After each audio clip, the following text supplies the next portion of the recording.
Hi everybody, this is Burn Smackdown alongside Bianca. We're back for another B&B Presents. Here to talk about the first episode of RWBY Volume 6. Yep, this episode we get some answers to questions we've asked, and we get some more questions, and for a personal thing for both of us, we get one thing we're disappointed with. Yeah. Well, We get to that. start off We'll with get to that in a moment. the opening of RWBY Volume 6, which is interesting. We just get... Personally, I kind of prefer the first opening, as this song just doesn't seem to have the same kick to it. But that's just my personal opinion. Oh, I don't mind the song. Generally, the opening starts off as you expect, just not really. Some serious stuff, some things about having Team Ruby back together. Now, the scene with Yang and Blake, definitely we get to see Adam there, so Yang is definitely still disturbed by him. Mm-hmm. Well, you can see in volume 4, we see just the mere mention of Adam was enough to send her into a fit of fear. Yeah, but since we've seen that, we know there's definitely going to be some issues with Yang involving Adam, because they showed it in the opening. It's pretty much, you expect that to happen now. Oh, yeah. And then we have the old woman and Ruby, where it zooms in on Ruby's eyes. So maybe she knows something more about the silver eyes, or perhaps she even knows something about Summer that we might learn about her in this volume. And also, maybe she'll finally get the chance to use her ability a bit more. Yeah, so it definitely seems like she's going to be specifically connected to Ruby from that scene shown there. Yep. And then we get a follow-up of crows being pulled down into darkness by some horrible grim arms, and immediately after Ruby is being attacked by the exact same things.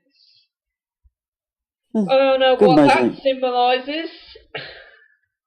Oh, yeah. But it's interesting to see. Oh, boy. Evil Crow's gonna die this volume? Hopefully not, because I feel like they could do so much more with him left to do. Yeah, hopefully not. And also the Grim could just be, like, representing Salem. Maybe, yeah.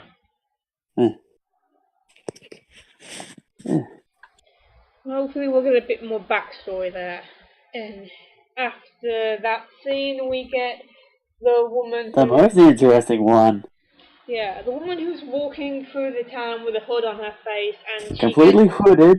She sees Roman's hat fly past her. Well, a lot of people think that she's Neo. A lot of people think that she's Cinder. I'm definitely going to lean more towards Neo, because I'm looking at a frozen image of her right now, and she definitely does not have a grim arm. Both her arms are human. Yeah, and also, Cinder does not care about Roman. Yeah. Neo cared a lot about Roman, so of course the hat would mean a lot to her. Somebody made a comment that they think that it was Cinder and Neo had thrown the hat at her, as showing that she blames her for Roman's death. But as I said, I'm looking at an image of her here, and she does not have a grim arm. So, unless Cinder got a new arm from somewhere, it can't really be Cinder. That wouldn't make sense. It would not.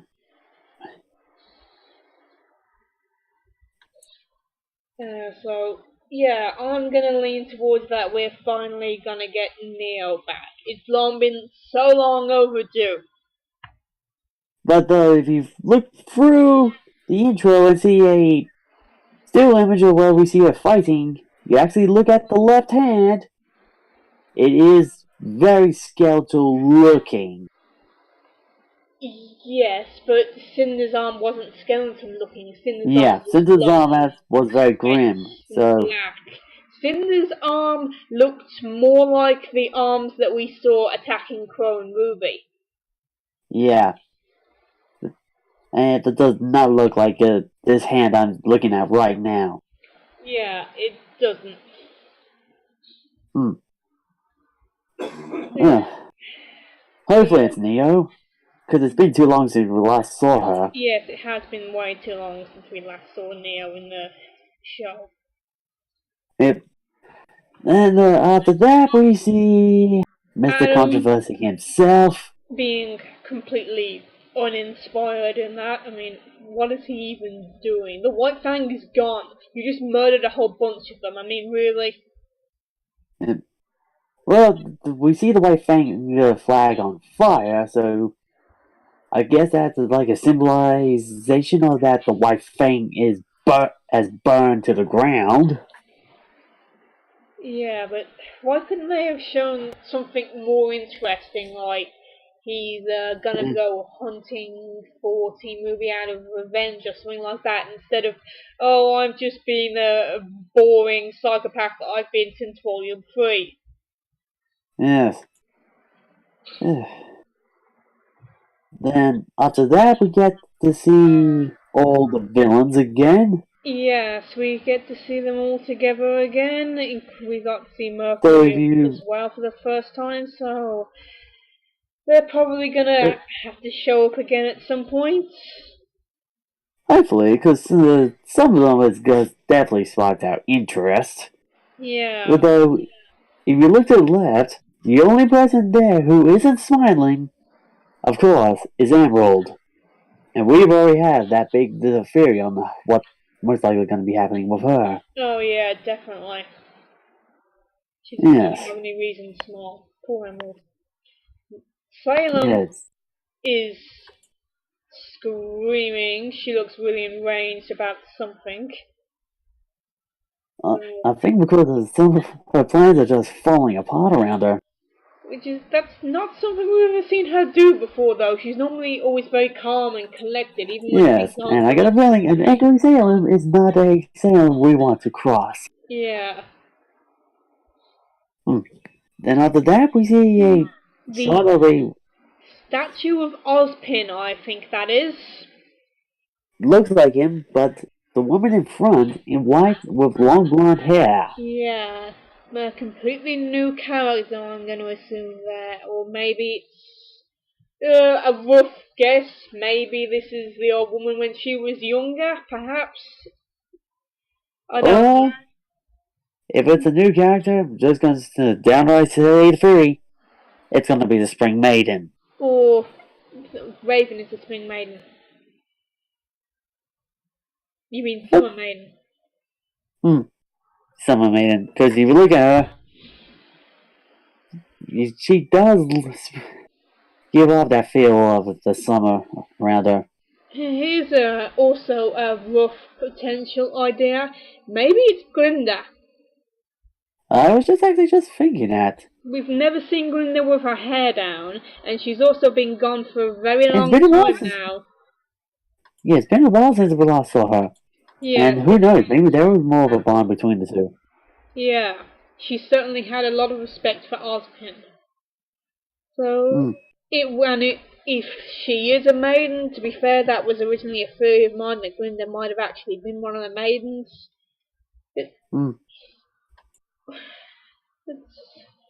It very well could be her, because they're making a point that they're not showing us her face, they're keeping it zoomed out so we can't actually see what she looks like. If it is Glinda, it would actually be a nice return, because it's been so long since we last saw her. Yes, it would. It'd be very nice to see her again. It's definitely sparked an interest between her and Oscar. Okay, after that we get these three men who are there with Ozpin. And the most heavily suggested theory is these are Ozpin's other forms he's had. I never thought about that, actually. That's a very good thought. Because you know, it just switches straight to Oscar. Yeah, that's true. I didn't think about that. They could be his former selves that his bodies and he's merged with. Yeah, And because eventually he'll have to tell Oscar about all of his different forms he's had. yeah, all the other people that he's been.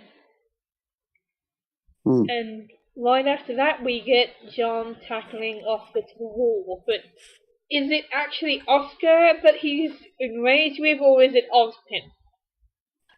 Hmm. I think it would actually be more Osmond who'd be mad at. Yeah, it seems more likely that he'll be mad at Ozpin than Oscar. It would definitely be interesting. John seems like a nice guy who would have listened to Ozpin. So maybe Ozpin's going to be making some decisions in the future that they're none too happy with, Hmm. based on Hmm. this scene with Jean and what we saw in the trailer of Volume 6 with Team RWBY that are all rather mad at him and pulling out their weapons. It. Then, after that, we just get the usual standard characters fighting that you Yeah, tend to see in these movie openings. yeah. After that is just the scene I talked about earlier with this new character, and just mostly did that to point out her left hand, but E- it does not look like it's Cinder's hand at all. well, Cinder on her mutated hand, she had only like 2 fingers. This figure does not. She has a whole set of fingers, so. Yeah, But also, when you see her in the first time, you see her left hand and it was completely normal looking. So, I mean, if you yeah, go back to that scene and you watch when the hat gets thrown past her, when she reacts, you see her left hand, she raises it, and it's completely normal. yeah. So, yeah, I don't think that's Cinna. Doesn't seem to make sense that it would be Cinna. But we'll find Also, out. if they ever bring Cinder back, don't do it in a volume immediately after we see her lose to Raven. Yeah, Give there's us a kind little of bit like of a time. break for a moment. Yeah. You can't always focus on the same villain, or people are just gonna get bored. Yep, I agree. Give it a bit more time. So if it is new, it would be nice to see her back. It's been too long. Yeah, I agree. It would. Yeah, it's been way too long. Hmm. And I'll definitely bring up the theory of, is she gonna go after Salem, or is she gonna go after Ruby? I don't think she's. It would make more sense that she'd go after Ruby because Ruby was the last one that she saw there. But I don't think she's gonna exhibit any loyalty to Salem or any of them either. Nah, she seemed like she was only there for Roman. Yeah, and Roman was no more than a puppet to Cinna, who was a puppet to Salem. So yeah, there's gonna be no loyalty there. Yeah. Well, after that, we just pretty much get the ending where the team's all fighting against Grimm. Then it just ends with Team Ruby, Juniper, Oscar, this new old lady, and Crow all just standing there. Yeah, and Weiss just helps Ruby up off the ground. Ruby does not look Yeah, very happy Ruby about looks like she's a bit hurt at the end, though. it. Yeah, and she also is kind of mad, which is not a Ruby face. Oh, Well, the opening definitely nice, especially with this animation getting better with it. oh yeah, it's interesting to see a few potential ideas in there. Oh yeah, definitely the ones that definitely stand out is like with Yang was still feeling for Adam. Neo might be returning, and maybe that's Glinda or a new character. Maybe, yeah, something, Did we just see Osmond's former selves? few new questions in there. Yes, definitely interesting questions that the guy brought up there. then we can actually get to the episode itself. Now, Oh the yeah, first thing about that is the scenery they've done there is amazing. It looks great. The effect of the snow and all that is really well done. it looks very beautiful. Yeah, and I love the new Grim they added, the Manticores and the Chimera. That's awesome. I love those Grim. They look great. The Grim and they do look very nice. They do, Not just yeah. standard Chimera look. It's got its own unique flavor to it. Its own thing a Yeah. bit. And they had the Manticores as well. They had the great big Chimera and they had the many little Manticores, which was cool. The opening to the episode was definitely nice. Just give us a nice action scene that was nice to look at. It was definitely okay, this is a good way to kick it off. Yeah, I thought it was going to start off with a battle on the train. It was a nice way to start that all off. And Yeah. then we get a few scenes in between before we go back to that, like they were preparing to get on the train, preparing to leave, to go to Atlas. Because, yeah, definitely with the whole preparing thing, we see first Ozpin writing a letter to Ironwood. And is it just me, or does it seem like him and Ironwood just almost feel like the two are on better terms a bit? Well, they should be. They are on the same side. So I guess because after the fall of Beacon, it looks like General Ironwood kind of realized his mistake he made. Yeah. And Crow maybe thought he was a bit too hard on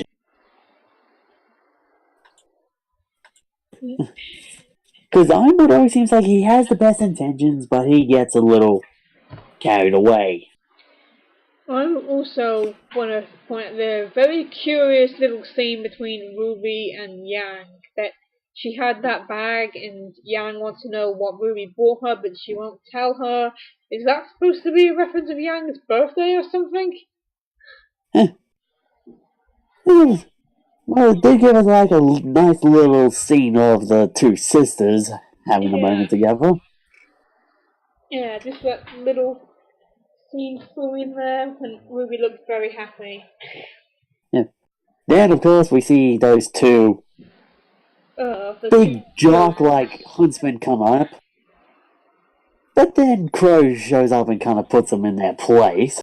Yeah, and I love when he was doing that, the weird faces and poses Ruby and Yang were doing behind Crow at them. That was pretty funny.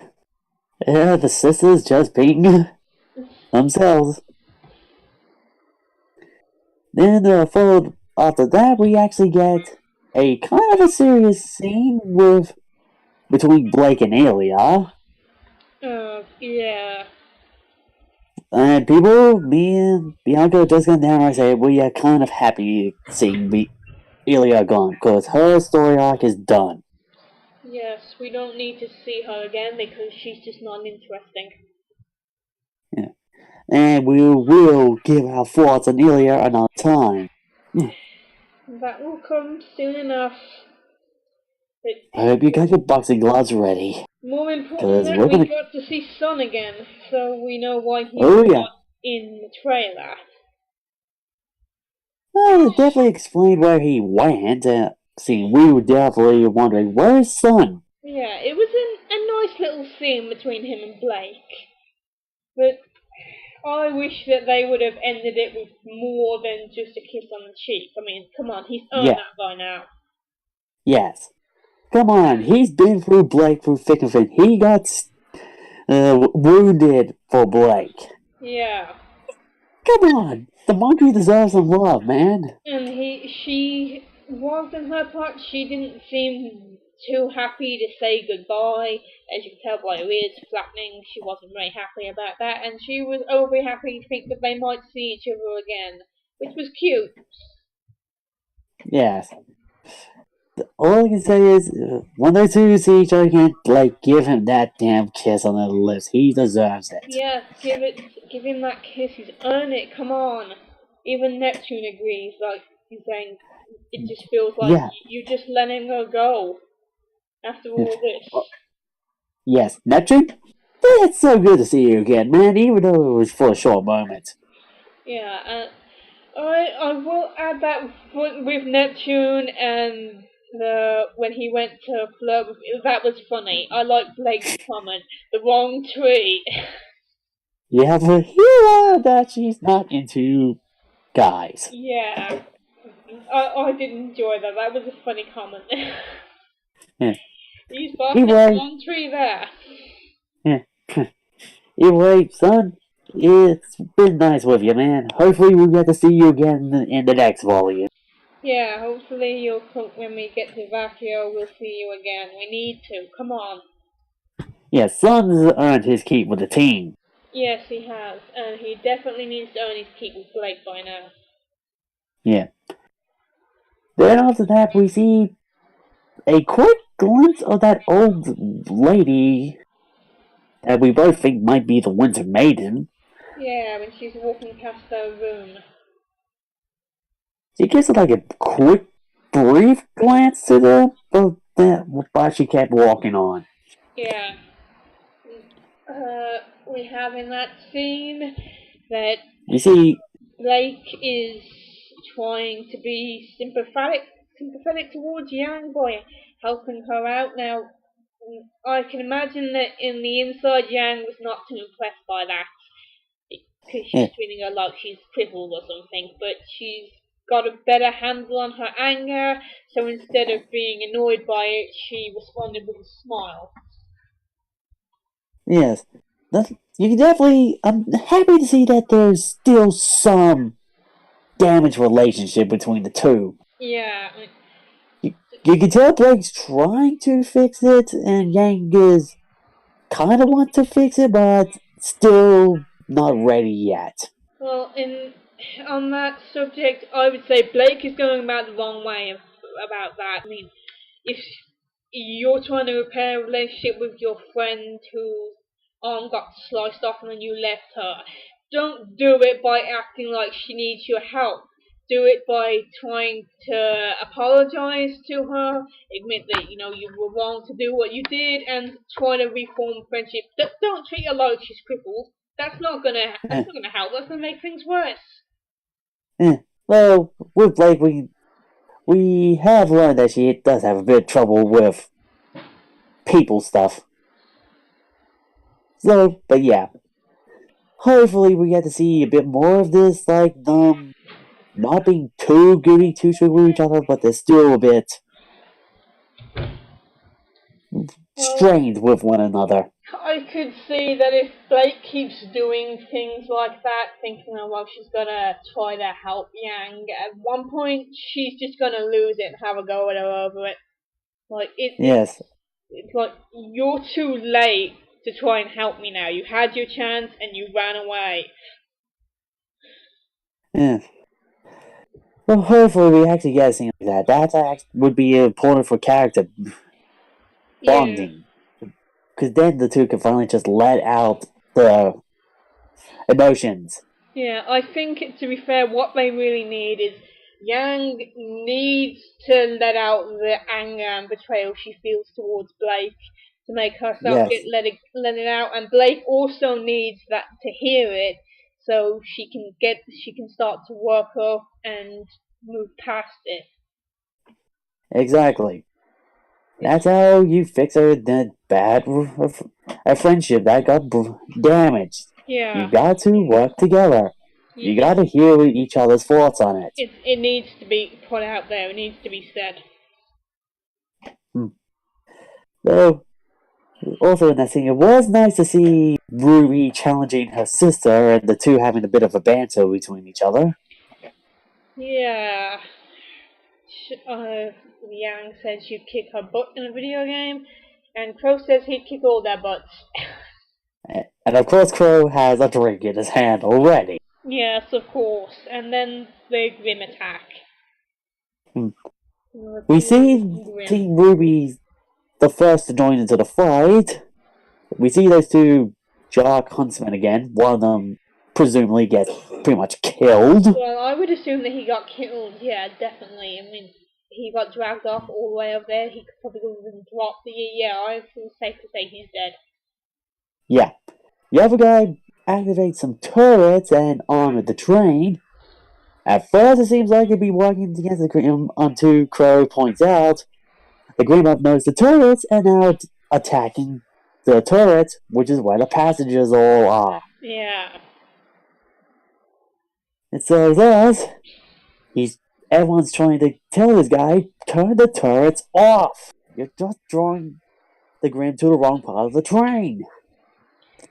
Well, he's supposed to be a trained huntsman, but yet he's not very good at it, is he? Yeah. Besides, why is the turrets only on the front of the train? You figure they'll have it on the back of the train too. Yeah. You think they'll be transporting some important cargo. You would think so. Though, all I can say is, when they went for the tunnel, all I can say is, ouch. You can feel that slam. Yeah, that would have broken his arm, yet all we got was a bruise. That would have been a lot more than a bruise on your arm if you got smacked out the tunnel while hanging on the side of a moving train. Yeah, you could definitely hear the crunch as soon as he smacked the wall. Yeah. Sickening sound it was. Ruby saved Weiss in that situation where she got hit by the Grim's fire, and Ruby showed us that she can carry other people with her in her semblance now. Showing that she's obviously she's mastered it a bit more. Yeah, she's been practicing it. And after that, we pretty much learn that the relic, understandably, is also drawing the Grim in. Yeah. It appears Osprey did not tell anyone else it, and we see Wise, Blake, and Yang a little angry about it. Which is understandable, but you should just tell them that. Stop keeping secrets. But interestingly, we see Ruby instantly go to his defense, and like I said with you earlier, how Raven and Crow's relationship with Osmond, it's almost pretty much like how Yang and Ruby are acting with Osmond right now. Yeah, I can't see Yang going in the same direction as Raven, though. I mean, she already pointed that out in Volume 5, that she's not going in that direction. Yeah, but she's also going to be a bit more questionable of Osmond. Yeah, but she's not going to do a runaway like Raven did. Yeah, I don't see her running away. She's there for Ruby. Yeah. And after that, we get actually an interesting idea that we see John actually doing a bit more of his semblance. He pretty much powers up. Yeah. Everyone else. Which is cool. And because Nora points out, hey Ren, why don't you use your semblance to mask everyone? And just have John boost it up. Yeah. And of course, Wise, who's been affected by his semblance, is the one who says, that's actually a good idea. And it works. So, we pretty much learned that Ren has never tried it on multiple people at once, so obviously that's his weakness. And John pretty much powers up people. He gave him the boost there to put it off, yeah. Because we see him healing the guy, so it's obviously he boosts up auras too. It's almost like he just gives everyone a big power up. Yeah, and then Ruby came up with the idea that they were going to separate. That they'd take care of the Grim, and John, Ren, and Nora would carry on up to Atlas with Train. Which means we're probably not going to see them for a while, and that's a shame. Yes. Though it did give us a nice little understanding scene between Ruby and John there, as the two leaders. Yeah, they're going to focus this volume on having Team Ruby back together, so pretty sure we're going to have the remains of Jupiter is going to be pushed out the spotlight, because they were in it for a while doing Volume 4 and 5. And now the Team Ruby's back together. Yeah, that's what I Though to just be said. Team movies back together, that's what they're going to focus on. yeah, it's a bit fair there. They gotta focus on the main team is back together. Yeah. And obviously they're gonna have some issues with one another because it's been a while since they last teamed up. And while all the other passengers were doing as they were told, the old woman did not. She obviously saw something that drew her to stay behind, and she made her appearance after the train had crashed. Yes. And obviously she is very oblivious to the danger around her. I don't think she is. I think she knows full well of what the danger is Yeah. around her, but the simple fact is she wasn't afraid. Yeah. She is obviously a tough old guy. Yeah, I mean, to be fair, if she is a maiden, then it would make sense. You're not gonna be Yeah. afraid that you can take out the Grim. Also, I'm thinking maybe she's not a maiden. Maybe her role in the story is going to be connected to Ruby somewhere through the Silver Eyes. Yeah. But maybe that's what the stuff on her eyes is all about. Yeah, I'm thinking that maybe she knew Summer. That's the idea I'm leaning to about now. That she looks Yeah. at Ruby and she thinks Ruby reminds her of Summer, and that's why she stayed behind. Yeah. Then we get that action scene. Pretty nice scene, Yeah, especially with quite its pleasing. animation. Yeah, it was nice. It was awesome to see how Crow and Ruby just sliced the Manticore in half Oh, in yeah. in sync. They did the team move down upon the Chimera, yeah. Yeah. It's cool. Yep, because it definitely shows that it was Crow who taught Ruby, and the two pretty much know each other's moves. Obviously, yeah. Yeah, it was a nice episode. It was definitely a good start. It answered some questions and brought out some new questions. Oh Yeah. yeah, also Blake, when she slashed the coupler to separate the two parts of the train, was that Adam she was hallucinating about? Because Oh, that's Adam. it seemed That is like so he was Adam. wearing the same cloth in the belt that Adam was wearing, only you couldn't see his face. Yeah. But I was gonna say, it's Adam. Even Yeah. she instantly drew her blade. Yeah. Either Adam is following her, either planning to get some revenge, or she is trying to. Well, we knew it wasn't Adam because he was there at the White Fang base, but Yeah. he was imagining that he was there. But what was with the disguise? I mean, you couldn't see his face. He was wearing a hood or something. Like, they're trying to be mysterious there. If it's Adam, Yeah. why aren't you just showing this that it's Adam? Yeah.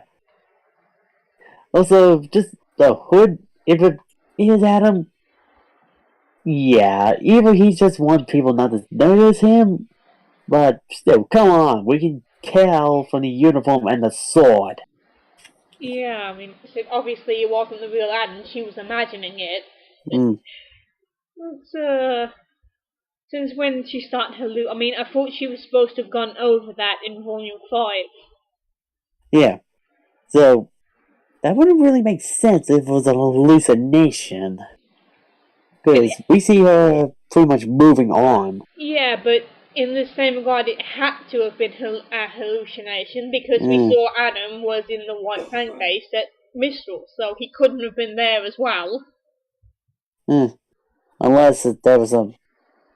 Unless they like try to retcon in that there was a moment of time that passed, and he's not on the train, but that would be a little questionable. It is a question that to be answered. What was going on there? I mean, I'm definitely certain that it was definitely a hallucination. Yeah. Anyway, Volume 5 was a really good volume, and this episode was definitely like it had to try to follow it. But I'm happy to say it gave us a good start to the new volume. Yeah, it was an enjoyable episode. It definitely answers some of the questions we've asked, brought out some new ones, and like we said, the animation was very well done Yes, it in this was. episode. The scenery Even was just the very nice. little stuff, like just Blake's ears moving. It seemed like realistic, way a cat would move them. Yeah, it was nice.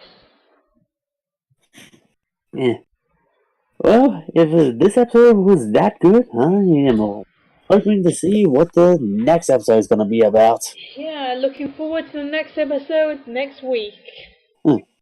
So, people, what do you think of this episode? Was it a good start? Did not enjoy it? Just leave a comment down and give us your thoughts on it. Thanks for watching. Bianca saying have a nice day and goodbye. And Bonus SmackDown saying, cheers, mates.